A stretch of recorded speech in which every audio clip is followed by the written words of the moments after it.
communication is the number one key that maybe causes a downfall or cripples some practices from making a change.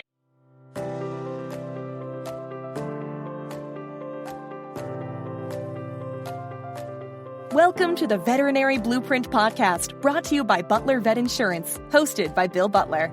The Veterinary Blueprint Podcast is for veterinarians and practice managers who are looking to learn about working on their practice instead of in their practice. Each episode, we will bring you successful, proven blueprints from others both inside and outside the veterinary industry. Welcome to today's episode. Welcome to the Veterinary Blueprints Podcast. I'm your host, Bill Butler. On the Veterinary Blueprints Podcast, we discuss business, success, and entrepreneurship for the veterinary industry. Joining us today on this episode is Nona Nesseth, a seasoned professional in animal health with over 2 decades of expertise. From dentistry to cardiology, pharmaceutical products, and her advocacy for the Fear-Free Initiative, Nona's depth in the field is very profound. I'm so glad she's joining us today.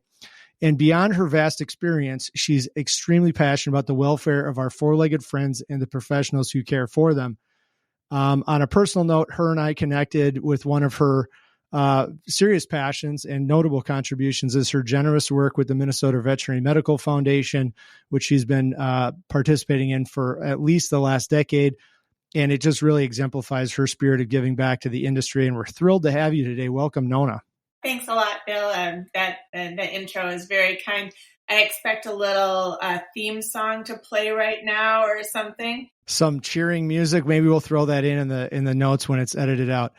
Well, thanks for joining us today. I'm very glad that you're on the podcast because I think just you have so much expertise and experience just beyond what you do in the pharmaceutical realm. And you can share some of those insights with our listeners today. But if people are meeting you for the first time, why don't you share a little bit about who you are and your background and what you love about animal health and how you wound up as a senior rep with executive rep with Elanco. Thanks, Bill. I think that I always say that God bless the broken road because I had degrees in computer science and music. I spent a decade as an apparel buyer for a group of ski shops.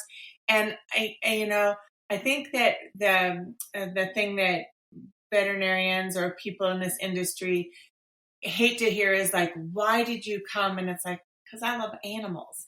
And the reality is I was looking to make a career change and I really, sales just comes very natural to me. Pharmaceuticals, I like the blend of science and relationships.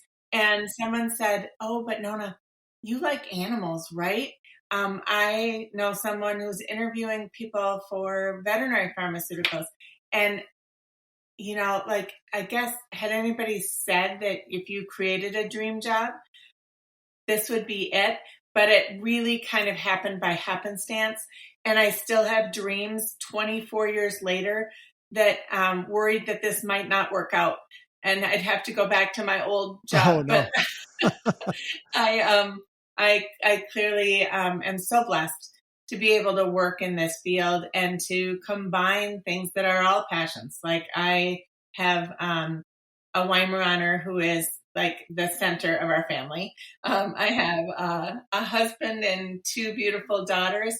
And I do think that the passion is a word that just kind of embodies the way that I like to live life. Like I love giving back. I probably get as excited about raising money for yes, you do. Yep. a common cause that we have. As much as I do love spending some time in basketball bleachers and supporting my girls who are also cellists. So kind of a hodgepodge of things that fill my bucket. I know that as we've connected over the last couple of years, your passion comes through, and the veterinarians who work with you in your work at Elanco are very loyal to you, and that passion comes through. I remember we were setting up for the speaking about your husband and your daughters, we were setting up, and our booth happened to be next to your booth at the MVMA convention last year, Minnesota Veterinary Medical Association convention. And your husband was there helping set up because you had some out of town commitments for Elanco. And I thought, man, how do we get my spouse to come set my booth up? I'll have to figure that out for next year. But I've had the opportunity to meet your husband a couple of times, and it is kind of a family affair. Everyone's passionate about what you do. So tell us about your role at Elanco and what you're currently doing here in the state of Minnesota and upper Midwest with Elanco, kind of having done a number of different roles throughout the upper Midwest and different companies. Tell us about what you're doing right now at Elanco and how you're interacting with veterinary practices. Sure. So I have a career in the veterinary field that spanned 24 years. I've worked for a variety of different pharmaceutical companies. I've spent 5 years as a regional manager for a distribution company. But I think for me, I'm so passionate. I love that one-on-one connection. I love being in veterinary hospitals. I like talking about medicine. I like making a difference that I feel saves animals' lives. So I've been with Elanco for about 2 years, and I cover a territory, pretty much the Twin Cities metro area and into southern Minnesota. The therapies or the drugs that I primarily promote are vaccines, immunology, parasiticides, therapeutics, from anywhere from diabetes to pain management and a whole host of things. And I do, like, when my kids were little, that they would say, like at daycare, what does your dad do for a living? And he does work. And what does your mom do? She saves dogs and kitties' lives. Oh. So I'd like to believe that I am saving dogs and kitties' lives in some small part. Absolutely. Well, I know that, you're very passionate when you go through, I think for us, for myself, I'm not in the medical sphere of veterinary, the veterinary industry. I'm more of the business side. But, when I look at the whole host of different pharmaceutical companies, I think they all kind of run together for me as like, heartworm medicine's heartworm medicine, and one company's this and one company's that. And I think that was why one of the reasons I wanted to bring you on today, Nona, is just, if you're a veterinary practice and you've got, name a pharmaceutical manufacturer, there are a number of big ones out there. Elanco's one of them.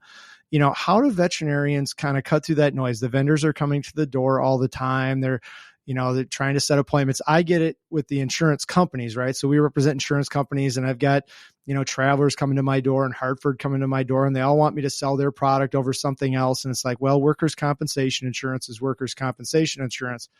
So how do you handle that information and sales tactics? If you're going to give a couple tips for a veterinary practice manager or owner to kind of cut through some of that noise on the relationships that they develop, what are some things that you would recommend to them?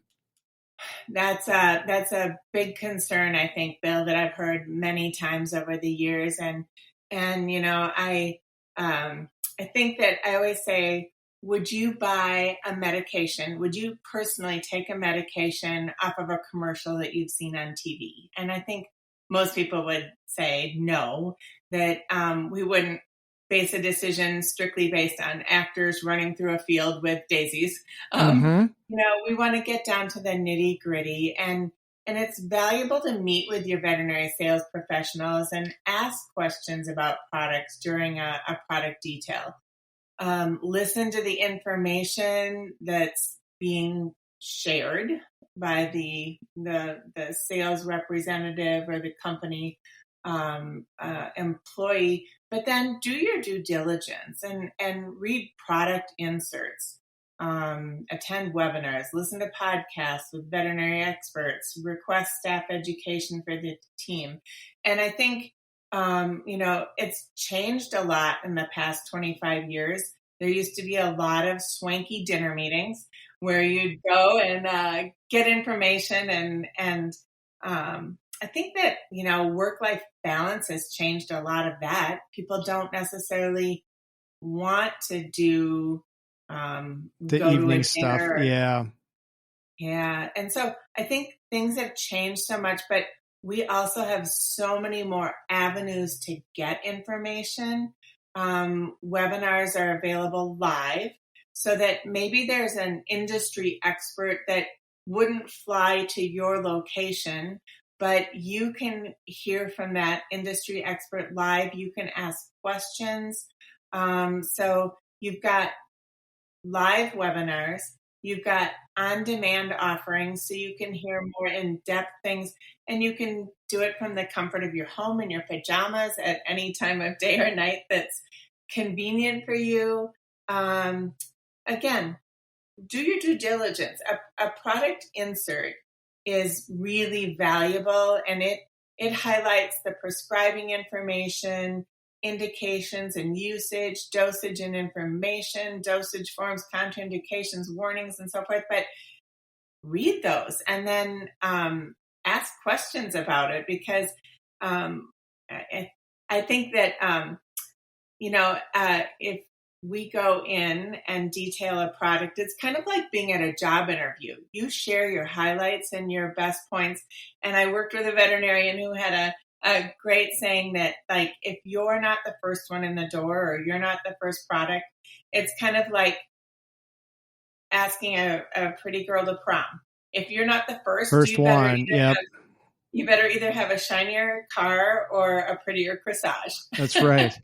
Having launched this podcast, looking at other podcasts that are out there, just talking about webinars. I mean, if you look, just to talk about another podcast, I see offer a ton of information like Vet Girl, like every other week, they've got, somebody on talking about something. And a lot of it is that companion animal care, which I know is a passion for you. So, in the insurance world, there's so much information out there and there's no shortage of it, where, I've been in the insurance industry 20 years now.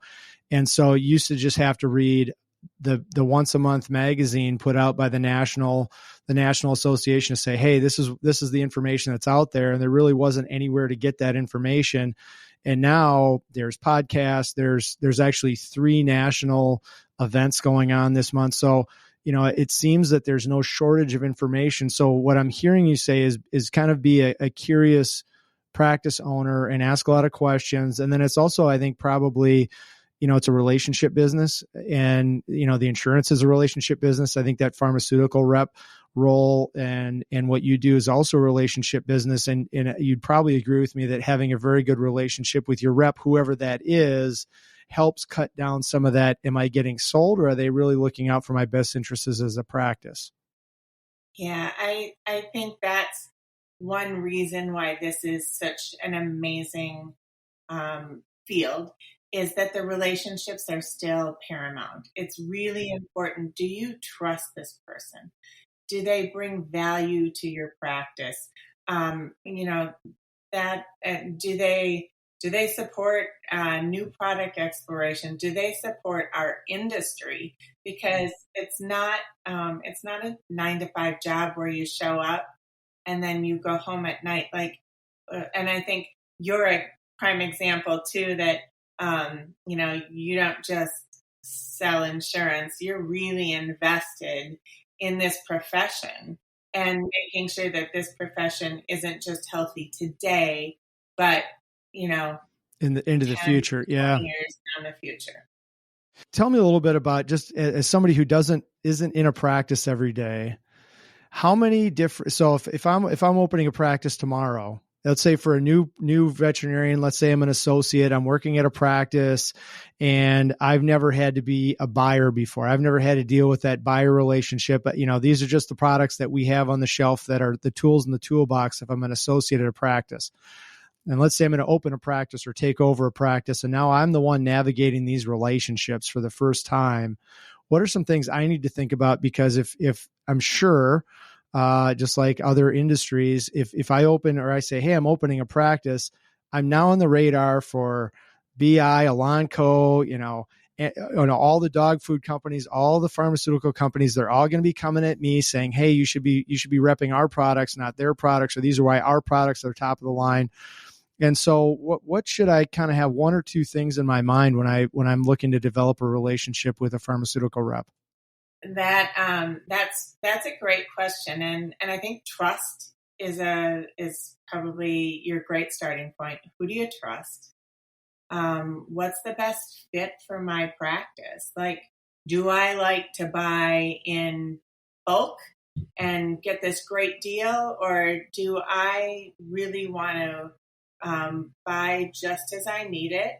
And what kind of programs are in place? Because there's the, it's got to be the right product. It's kind of like if company X comes in and says, I have the best product that kills purple worms.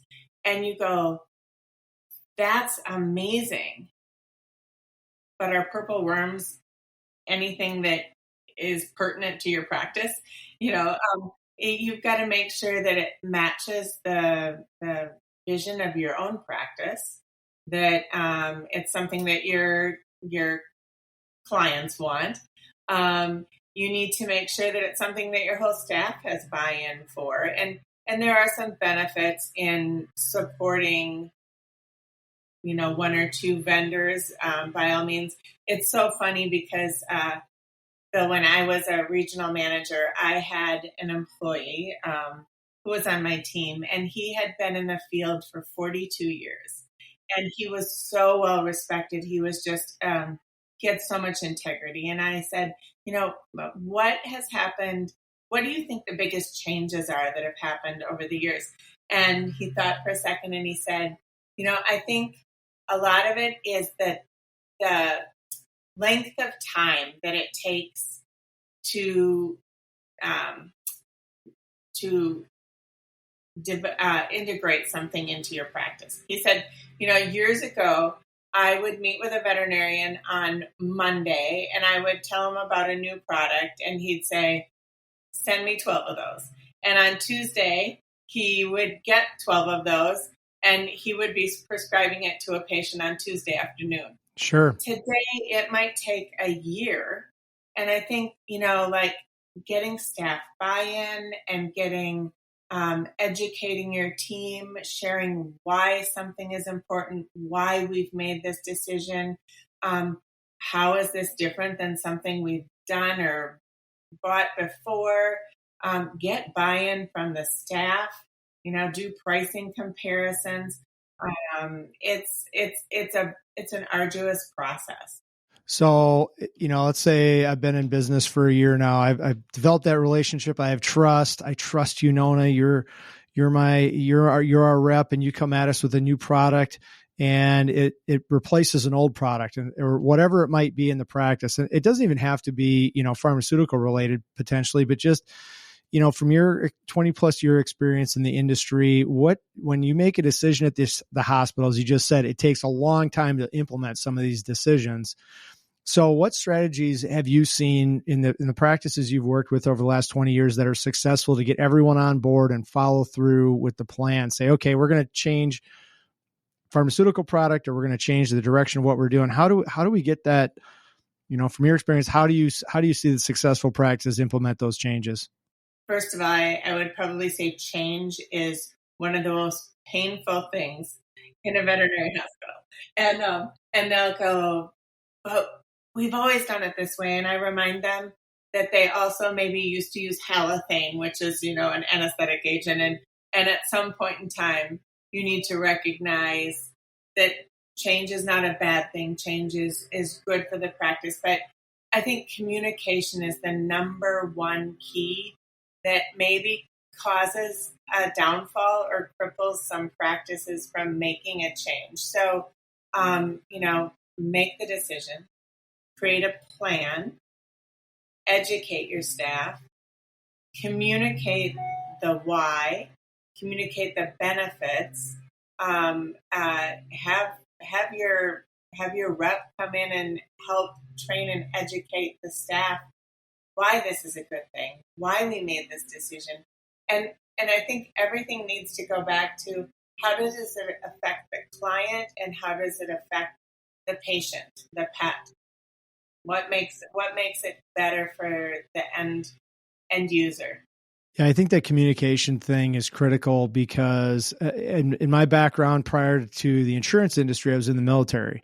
And one of the things that we always talked about was everyone has to know where you're going and what you're doing, because if you're the bottom private at the end of the line or end of the patrol or whatever, you have to know what the entire mission plan is, just like you're the lieutenant or the platoon sergeant, the squad leader. So that way, in the absence of leadership, you know which direction you're going and what can be done. And so I think that communication thing, and regardless of industry or what the actual, the intent of what the change is, communicating it to the team so that you can get the buy-in. There might be some reluctance and there might be a few holdouts who would still say that, well, we always have done it this way. But if you can get the whole herd kind of going in one direction, that helps the outliers, because you may not get everyone, but you need to get most people. And the communication piece and the benefits. So just thinking about that a little bit further, we do a team huddle every day at Butler Vet Insurance. Now, that might not be practical for a veterinary practice or clinic, but how critical do you see, that I know practices that do a monthly meeting and some that they don't do monthly meetings. What is the importance of doing a monthly or biweekly or whatever it is, team or, staff meeting, whatever you want to call it, safety meeting? I mean, many practices do those. What do you see? How important do you see those in the veterinary industry? Yeah, I think they're crucial. And some hospitals do daily rounds so that they know, more what's happening. And I think the more frequently that you have a meeting, the less monumental that meeting becomes, because otherwise, if you wait every month, you've got a lot to cover. Stuff to cover. Yeah. So I think the more frequently you can have a communication to get everybody on the same page, the more valuable it is. Yeah. So our meeting is 15 minutes a day because we meet every day. If we were meeting weekly, we'd have to, we cover cancellations, premium increases, claims.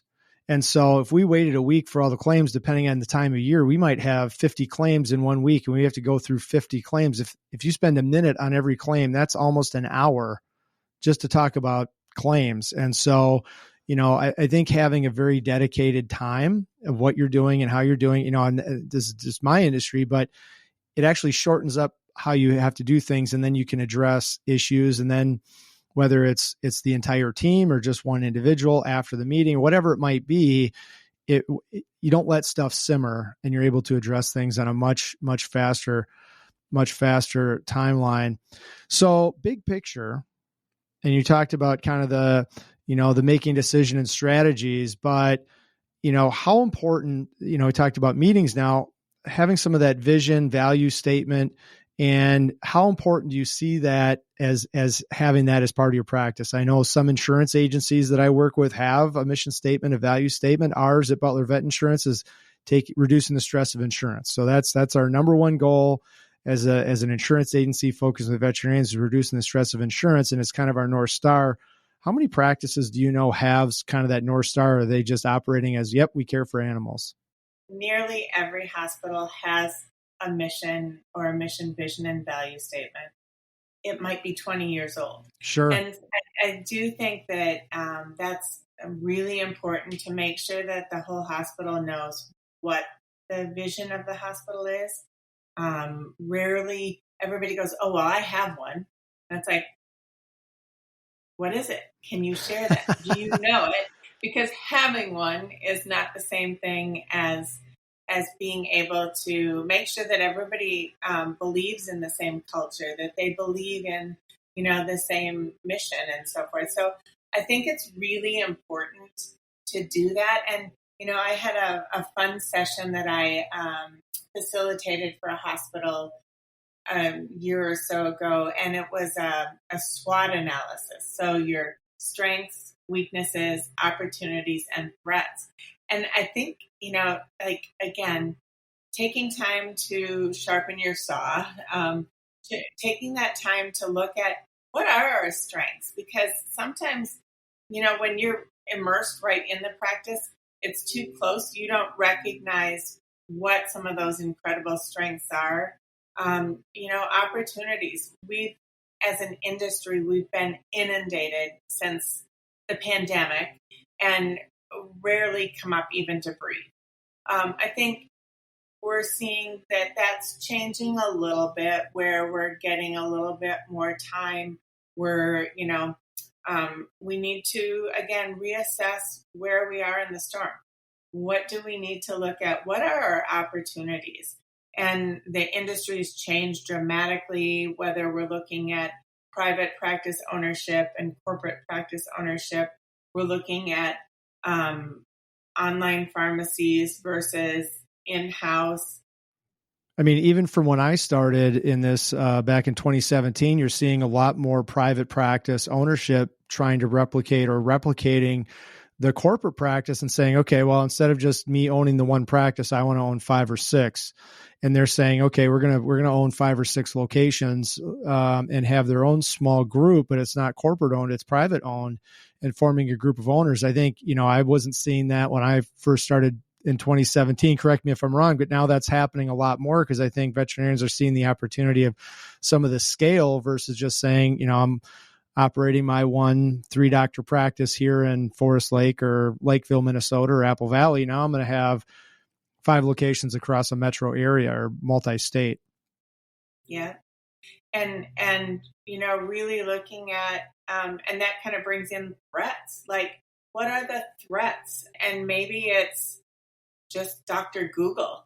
How many pet owners are using Dr. Google to answer things? Or Amazon is now offering telemedicine, or Chewy's offering telemedicine. Amazon, Walmart, like how they're entering. Yeah, some of those well visit kind of things where they're starting the small practice well visit vaccination. Is that going to cut into your bottom line because it's easier to do? Number one rule in sales is make it easy for people to give you their money. And that's the rule of sales at Butler Vet Insurance, because if you make it hard, people won't want to do it. And so, that's one of the threats where I think in my industry, we've commoditized the product. A lot of times people just look at insurance and they pay the premium and buy the insurance. And with the, Dr. Google and the access to products and information, I think it's easy for a business to get commoditized, whether it's veterinary or insurance or a different one, and having that relationship piece. So the SWOT analysis, we try and do one every year. And it's interesting what the owner's SWOT analysis is versus what, when you explain it to your team, what they see the threats. And sometimes your team sees things that you have no idea is even there. So that's where the importance of doing it, not just you doing it and telling the team, but you doing it and also having every team member say, all right, what do we do well? What don't we do well? And what are the opportunities you see that we have as a practice to grow and be better? And what are the things that could put us out of business? And Bill, I think, that was one of the most shocking things when I facilitated this was, the threats that the staff were looking at might have been internal culture and, or looking at a corporate hospital or something, whereas the practice owner saw a threat, one lawsuit could, put them out of business. Put them out, yeah. The staff didn't see that at all. And so I do think, like, coming together as a whole hospital, you get a whole different perspective on what everybody's optics are. What do they see as a concern or an opportunity? So, I think, when we talk about that mission statement, it's only as current as you allow it to be. And a lot of buy-in doesn't happen if the staff doesn't know what it is. What is our mission statement? What is our vision? And refresh that from time to time. I know at our agency, we try, and we have more than just the daily meeting, but when we have an offsite meeting or kind of a staff meeting, we run through all of our items on our mission statement or our value statement, and a team member reads every single. So we go around the room like we're in 7th grade, and everyone reads one paragraph or one statement. But it helps get buy-in from the team that everyone's rowing in the same direction and everyone's pulling the same direction. And then, so for veterinary practices, when's a good time to revisit that? How often, maybe it's not an annual thing. Maybe it's, you don't want to be changing that every month because then you don't have a common vision or direction that you're going. But, when do you see a good time for a practice to revisit that? Well, I don't think that there's a magical time on the clock. Although if we don't put it on the calendar, it often turns into 20 years. But maybe it's on a special anniversary, or maybe it's at the advent of adding one more doctor, or maybe there's an ownership change or someone joins the leadership team.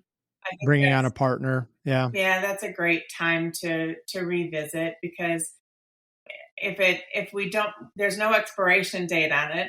So we sometimes forget about, checking back in, and it's pretty important to recalibrate. Do you know where your true north lies? Stay with us. We'll be right back. This episode of the Veterinary Blueprint Podcast is sponsored by Butler Vet Insurance. Being an insurance agent at Butler Vet Insurance, I've seen firsthand the difficulties veterinarians face insuring their practices. But do you know that we wrote the book on veterinary insurance?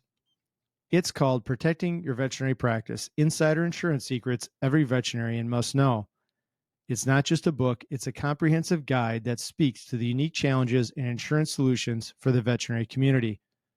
With over 20 years experience from cyber liability to business auto and workers' compensation, our aim at Butler Vet Insurance is to reduce the stress of insurance for those dedicated to animal care.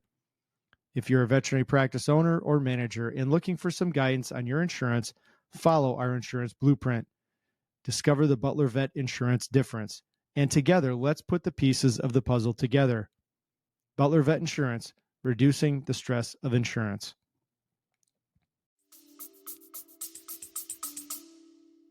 Well, especially now, as you've said, that with the pandemic and everyone being max capacity, I think would probably be a good way to describe the veterinary industry. And now there are some pauses and breaks that are happening for different practices. It might be a good time to revisit that, of saying, okay, where do we want to go and what do we want to do now that we're feeling a change and it's time to recalibrate, to figure out where our passions lie. Yeah, and then do we have the right people on the bus? In the right seats. Yeah, exactly. We might have the right people. They just might be in the wrong seats. So do we need to shuffle the deck a little bit? Well, I want to wrap up with talking about one of your passions, which is the Minnesota Veterinary Medical Foundation. Brings a smile to your face every time we say those words. I know it does. And so I wound up as the porta potty sponsor for one of the MVMF events here in Minnesota for the Sporting Clays. Shoot for the Future event, which is a fundraiser. Why don't you just describe, I think this is, I don't know how unique it is. It feels like it's unique to me. How unique is it? You've worked across, you've in your different roles, you've worked at some very large organizations. How unique is this? Number one, what is it? And how unique do you think it is in the industry? Well, first off, I have to just give huge kudos. Our Minnesota Veterinary Medical Foundation is much more evolved than most of our neighboring states or most of the states in the country. And it's pretty profound to see how much it has grown. And every time that I spent 5 years as the president of the foundation, and every time that we would fill out our grants or our scholarships, like I would write on the mirror in my office, don't forget to give out $52,000 worth of scholarships today. And I never really forgot, but it was just such an amazing feeling that, hey, today is grant day. And, I'd feel so proud, and I kind of want to do a pat on the back, and then I'd go, but look at how much more need there is. Look at how crazy the mounting debt load is. Look at all of the other avenues. The foundation also does grants for anything in animal education. So the Miracle of Birth, dog bite prevention, the Student Initiative for Reservation Veterinary Services, with BART, Basic Animal Rescue Training. a whole host of things. And so I think that's really important. And again, I've been very blessed to be in this role and to have as many friends, colleagues who I call friends in this industry. But I think that the need is huge. I think that some of our events that we do, like you and I, Bill, work on the Shoot for the Future, and we have about 140 participants, and then we have dozens of volunteers that come out. Volunteers and sponsors, yep, that come out and participate. And the crazy thing about sponsors is when you go to another state, people will go, well, Butler Vet Insurance is sponsoring this. My vet insurance company is not going to sponsor it because he's already there. And this is a really different community that competitors will come out and sponsor one big event for the good of the whole community. And I think that's where I think there's something really intriguing and fun and important. But everything we do too is, we call it fundraising, because it is the most fun way to give your money.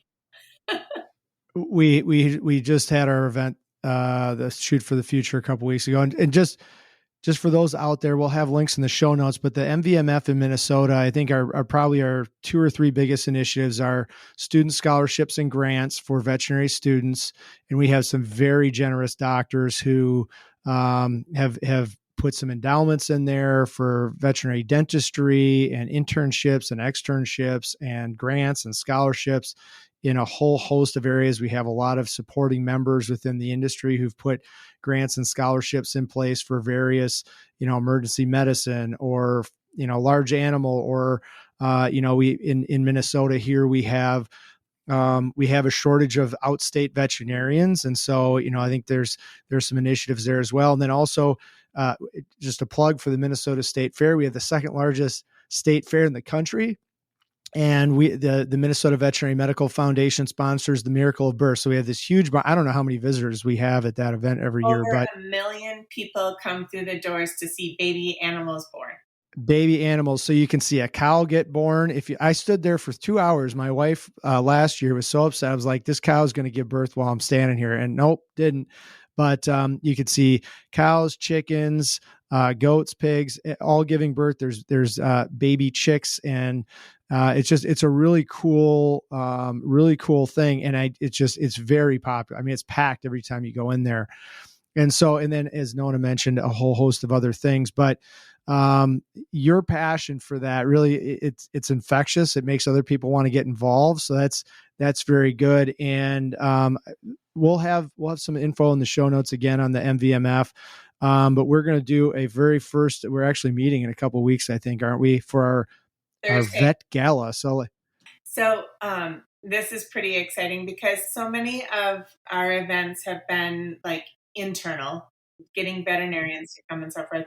This will be kind of our first really big event where we would love to have animal lovers from all walks of life, veterinary hospital clients come. So you've heard of the Met Gala, where the Metropolitan Museum of Art raises funds and people show up dressed in crazy outfits and so forth. This is going to be the first vet gala where we're hoping people show up like with a mask, like a masquerade party, and I've already decided I'm going to be Batman. You're Batman? Because of a bat. Well, I'm going to try my wife, Weimaraner. Okay, a Weimaraner, and my wife will be Catwoman. So there we've got the bat and the cat all set up. But I just know that's one of the things that really sets you apart in the Minnesota veterinary community, Nona, is your passion for that organization. And you've incorporated some people like myself into that on a couple boards, and just excited to give back to the community. Well, if people wanted to connect with you online or out in the world, where can they find Nona Nesseth in the world of the internet and connect with you about and see where you are? They can connect through email, through Facebook. LinkedIn. I know you're big on the LinkedIn as well. So we'll get some of that information in the show notes. Find me. LinkedIn, and then we'll have some information on the MVMF as well. So, well, thank you so much for the time today, Nona. It has been very insightful as always, connecting with you and having you share some of your insights with our listeners today. And remember, if you're listening to this podcast, like, click, and share this podcast with your friends and veterinarians. It helps with the algorithms, the internet. And looking forward to seeing some of you soon at the Vet Gala next spring. Thanks so much, and thanks for joining us, Nona. Hey, thanks, Bill. Make it a powerful day. Thanks for tuning in to Veterinary Blueprints. If you have any thoughts, questions, or suggestions for an episode, I would love to hear from you. Email me at bill@butlervetinsurance.com. Don't forget to subscribe so you never miss an episode. And if you could do me a huge favor, it helps with the algorithm. If you can like, share, or comment on the post, leave a review, I would love it. Thanks for tuning in, and until next time.